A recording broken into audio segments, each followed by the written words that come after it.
الکریم اما بعد اعوذ باللہ من الشیطان الرجیم بسم اللہ الرحمن الرحیم اطیعوا اللہ واطیعوا الرسول ولا تبطلوا اعمالکم۔ امام بخاری رحمۃ اللہ علیہ نے صحیح البخاری میں باب باندھا ہے، باب الصدقۃ قبل العید۔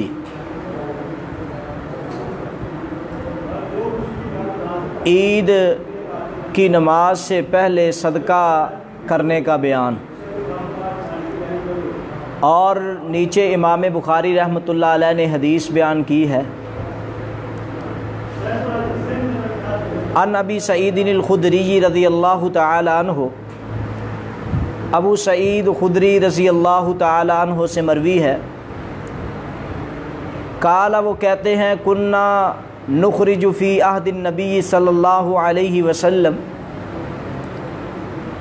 ہم محمد مصطفیٰ صلی اللہ علیہ وآلہ وسلم کے زمانہ میں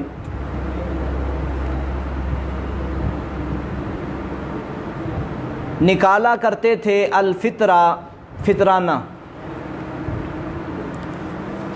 ابو سعید خدری کہتے ہیں کہ ہم نبی صلی اللہ علیہ وسلم کے زمانہ میں فطرانہ نکالا کرتے تھے، ساء من طعام، ایک سا کھانے کا۔ کھانے کا سا کا کیا مطلب ہے؟ کھجوریں بھی ہو سکتی ہیں، گندم بھی ہو سکتی ہے، منقع بھی ہو سکتا ہے، پھلوں کی کوئی بھی قسم ہو سکتی ہے، کھانے کی کوئی بھی قسم ہو سکتی ہے، چاہے خشک ہو چاہے تر ہو۔ قال ابو سعید، تو سیدنا ابو سعید رضی اللہ تعالیٰ عنہ کہتے ہیں وَكَانَ طَعَامَنَا، ہمارے جو مشہور کھانے ہیں مدینۃ الرسول میں، جن چیزوں کو زیادہ اہمیت حاصل تھی، الشعیر وہ جو تھے، والزبیب اور منقع تھا، والعقط والتمر اور اسی طرح انگور اور کھجور وغیرہ تھی، اور پنیر وغیرہ تھے۔ تو اب اس حدیث پر منکرین حدیث نے یہ اعتراض کیا ہے، اور باب پر بھی امام بخاری رحمۃ اللہ علیہ نے جو حدیث بیان کی ہے، اس حدیث کی باب کے ساتھ کوئی مناسبت نہیں ہے، کیونکہ وہ کہتے ہیں باب تو عید کے قبل صدقہ دینے کا باندھا گیا ہے، بھی عید سے قبل فطرانہ دینا چاہیے، صدقہ کرنا چاہیے، لیکن حدیث میں بالکل عید سے پہلے فطرانے کا ذکر نہیں ہے، بلکہ مطلق صدقہ دینے کا بیان ہے، خواہ قبل ہو خواہ بعد میں ہو۔ ایک تو اعتراض یہ کیا کہ حدیث کی باب کے ساتھ مناسبت نہیں ہے، اور دوسرا جو کام وہ یہ کیا کہ جس طرح اللہ تعالیٰ نے قرآن مجید میں سورۃ توبہ میں فرمایا ہے ان کثیرا من الاحبار والرہبان، اس طریقے سے کھاتے ہیں اور لوگوں کو سیدھے رستے سے روکتے ہیں۔ ایک تو امام بخاری رحمۃ اللہ علیہ پر ان کی تبویب پر اعتراض ہوا، اور دوسرا غلط مسئلہ بیان کیا۔ حالانکہ ہم سب سے پہلے یہ بات بیان کرنا چاہتے ہیں، باب کی حدیث کے ساتھ بالکل مطابقت ہے، کیونکہ عید سے پہلے صدقے کا بیان ہے، عید سے پہلے صدقہ کرنا چاہیے، فطرانہ دینا چاہیے۔ تو مناسبت کس طرح ہے؟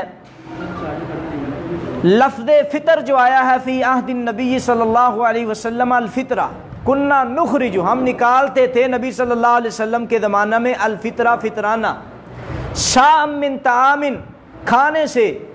تو فطر کا لفظ جو ہے حدیث میں خود قبلیت عید پر بالتصریح دلیل ہے۔ فطر کا لفظ بولا جاتا ہے عید سے پہلے، عید سے پہلے، عید سے پہلے یعنی کہ عید سے پہلے جو لفظ ہے اس کا نام ہے فطر. تو یہ لفظ ہی فطرانہ جو لفظ ہے، فطر جو لفظ ہے، فطر اس چیز کو کہتے ہیں جو عید سے پہلے ہو. تو یہ لفظ خود دلیل ہے کہ فطرانہ عید سے پہلے دیا جائے. تو یہ باب کے ساتھ حدیث کی مناسبت ہوئی. اور دوسری بات یہ ہے کہ جو انہوں نے کہا ہے کہ اس حدیث سے تو یہ ثابت ہو رہا ہے پہلے کرو صدقہ بعد میں کرو، یہ بات غلط ہے. حالانکہ فطرانہ جو ہے رسول اللہ صلی اللہ علیہ وسلم سے صحیح حدیث سے ثابت ہے، اور امت کا بھی اس بات پر اجماع ہے کہ عید سے پہلے جو ہے نا وہ فطرانہ دینا چاہیے، صدقہ کرنا چاہیے. تو اس میں بھی اسی بات کی طرف اشارہ ہے، تو باب کی حدیث کے ساتھ مناسبت ہوئی. اسی طرح ایک اور حدیث جس حدیث پر منکرین حدیث نے اعتراض کیا ہے، منکرین باب امام بخاری رحمۃ اللہ علیہ نے یہ باندھا ہے باب التعوذ من عذاب القبر، عذاب قبر سے پناہ مانگنے کا بیان. اور ہم یہ بات پہلے ثابت کر چکے ہیں کہ منکرین حدیث نے پہلے تو یہ اعتراض کیا تھا کہ قبر کا عذاب ہی کوئی نہیں، قبر کا عذاب ہی کوئی نہیں. ہم اس پر 2 لیکچرز دے چکے ہیں کہ قبر کا عذاب صرف حدیث ہی نہیں بلکہ رب نے قرآن سے ثابت کیا ہے. اور ہم نے یہ لطیفہ بھی بیان کیا تھا، جو کہتے ہیں قبر میں عذاب نہیں ہے، ہم کہتے ہیں اللہ تعالیٰ آپ کو قبر میں عذاب دے، کیونکہ آپ کے نزدیک ہم دعا کر سکتے ہیں، آپ کے نزدیک قبر کا عذاب ہی نہیں ہے. تو امام بخاری رحمۃ اللہ علیہ نے صحیح بخاری میں باب باندھا ہے باب التعوذ من عذاب القبر، قبر میں عذاب سے پناہ مانگنے کا بیان. تو حدیث بیان کی ہے سیدنا ایوب رضی اللہ تعالی عنہ سے، قال وہ کہتے ہیں خرج النبی صلی اللہ علیہ وسلم، نبی صلی اللہ علیہ وسلم نکلے، وقد وجبت الشمس فسمع صوتا، اس حال میں کہ سورج غروب ہو رہا تھا، پس آپ نے ایک آواز سنی، فقال آپ نے فرمایا کہ ایک یہودی ہے یہودی قبر میں، تو عذب فی قبرہا، اس یہودی کو قبر میں عذاب دیا جا رہا ہے. تو منکرین حدیث کا اعتراض کیا ہے؟ اعتراض کرتے ہوئے کہتے ہیں ایک حدیث میں باب میں تو قبر کا عذاب اس سے پناہ مانگنے کا بیان ہے، اور حدیث میں اس کا کچھ ذکر نہیں، بلکہ حدیث میں صرف ایک یہودی پر قبر میں عذاب ہونے کا بیان ہے، ایک یہودی کو قبر میں عذاب ہو رہا ہے. ہم کہتے ہیں اس کی مطابقت اگر ہم بچوں کو سمجھائیں تو وہ بھی سمجھ جائیں گے، لیکن منکرین حدیث نے بالکل نہیں سمجھ لی. وہ کس طرح؟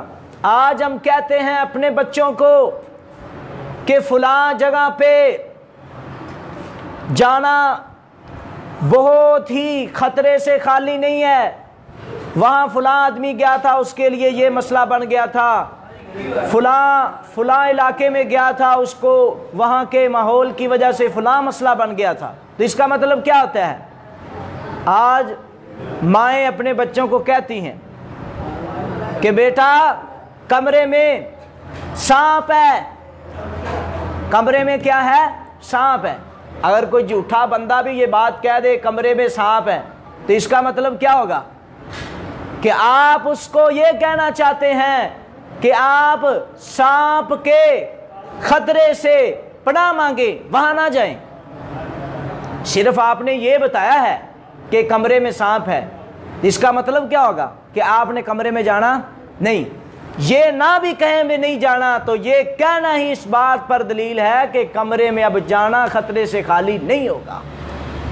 اور یہی بات ہم کہنا چاہتے ہیں منکرین حدیث کو کہ محمد مصطفیٰ صلی اللہ علیہ وسلم نے صحابہ کرام رضوان اللہ علیہم اجمعین کو بہت ہی آسان انداز میں بڑے اچھے طرز کلام کے ساتھ آپ نے فرمایا کہ یہودی کو قبر میں عذاب ہو رہا ہے. تو کیا مطلب ہے؟ کہ اس کو عذاب ہو رہا ہے، آپ کا طرز عمل ہی یہ بتاتا ہے کہ اس کو عذاب ہو رہا ہے، تو اللہ تعالی ہمیں عذاب سے محفوظ رکھے. جس طرح کہ آج کل ہم کہتے ہیں کہ فلاں آدمی جو ہے وہ فلاں علاقے میں گیا، اس طرح کے لوگ ملے اور گمراہ ہو گیا۔ ہم لوگوں کو یہ بات بتاتے ہیں، لوگ کیا کرتے ہیں؟ لوگ پھر پناہ مانگتے ہیں۔ تو یہ بات تو رب کے قرآن سے بھی ثابت ہے اور محمد مصطفیٰ کے فرمان سے بھی ثابت ہے کہ امام کائنات جب نماز پڑھتے ایسی آیات سے گزرتے کہ جن آیات میں قبر کے عذاب کا ذکر ہوتا، قیامت کے عذاب کا ذکر ہوتا اور پہلی قوموں کے عذاب کا ذکر ہوتا، تو صحیح احادیث سے ثابت ہے کہ امام کائنات جناب محمد رسول اللہ صلی اللہ علیہ وسلم پناہ مانگتے تھے۔ تو یہ بات بیان کرنے کا مقصد یہ ہے کہ پناہ مانگی جائے۔ تو یہی مطابقت ہے باب کی حدیث کے ساتھ کہ یہودی کو عذاب ہوا ہو رہا ہے تو اللہ تعالی ہمیں قبر کے عذاب سے محفوظ رکھے، اور باب کی حدیث کے ساتھ مطابقت نبی علیہ الصلوۃ والسلام کا طرز عمل ہے۔ تو اللہ تعالی ہمیں ایسے منکرین حدیث، اصل میں اعتراض کرنے کا مقصد یہ ہے، لوگوں کو بتانا چاہتے ہیں امام بخاری رحمۃ اللہ علیہ کی فقاہت بالکل کسی کام کی نہیں ہے، اور ان کا بعد میں حدیث بیان کرنا حدیث کے ساتھ اس کی مطابقت نہیں ہوتی۔ صرف مقصد یہ ہے کہ لوگوں کے ذہنوں میں یہ بات ہے اصح الکتب بعد کتاب اللہ تعالی، تو یہ لوگوں کے ذہنوں سے بات نکل جائے۔ تو اللہ تعالی ہمیں ہدایت نصیب فرمائے۔